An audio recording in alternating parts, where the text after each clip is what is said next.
V ozadju se ves čas sliši ena glasba. Kdo vse je sodeloval pri tem projektu v glasbenem smislu? Pa tudi kdo so igralci, ki se te dotikajo, ki te peljejo skozi Vino Veritas? Od igralcev imam večinoma stalno ekipo s parimi novimi. Najbolj prepoznavni so Manca Dorarjeva, Metka Černetova, Tina Ušičeva, Jerica Ostrovršnikova. To so dekleta, s katerimi sem ali jaz hodila v gledališko šolo, ali so bile pa moje učenke v gledališki šoli. Se pravi, imamo neko dolgotrajno spoznavanje čutnih, čustvenih materialov z igralske plati.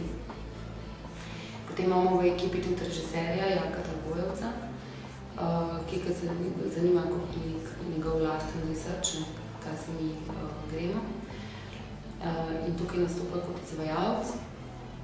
Potem imamo še določene pomoči trenutnih mojih učenk iz dramske šole ali pa bivših učenk tudi. Skratka, ljudje, katerih material vem, rečemo temu, in sem ga, s katerimi smo skupaj čez leta raziskovali njihove notranje materiale in pač sem jih znala uporabljati potem v predstavi. Z glasbenega stališča sta pa seveda Tomi pa Grega, pa Peter Penko. Peter Penko mi dela glasbo za predstave že od leta 2003. Tomi Meglič pa Grega Skočer sta pač oba frontmana vsake svoje skupine. Dejstvo je pač, da se poznamo že vrsto let in tudi pri njiju vem, s kakšnimi materiali imam opravka. Govorim zdaj o umetniških materialih, ki jih poznam po posebni plati. In seveda, kjer so tiste strunce, ki vem, da jih lahko uporabljam njune, da bodo služile v dobro projekta. Hvala Bogu, imata posluh za to. In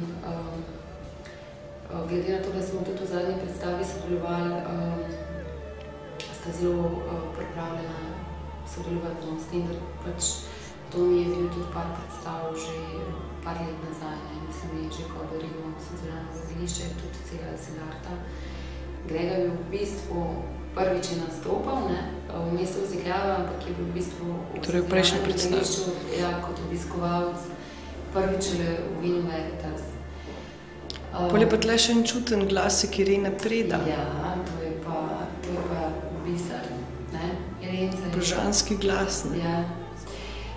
Povedala sem tudi na otvoritvi, sem povedala zgodbo, anekdoto o moji prvi izkušnji z Ireno, da sem na internetu pač poslušala ta njen band, ki ima argentinski tango, zdaj ne vem, kako že naslov. Joj, pa ne se bom spomnila, ta trenutek mi je všel. V glavnem, če se vtipka Irena Preda, se pokaže njena stran in potem tudi link na njeno skupino, s katero delajo tango. In jaz sem poslušala pesem Oblivion na tej strani in medtem, ko sem jo poslušala, sem toliko zaplavala s tem njenim glasom, da mi je medtem Pajk odpeljal avto pred hišo in medtem so mi sosedje zvonili zelo agresivno na vrata, da bi me opozorili, da je Pajk prišel in da mi avto delajo.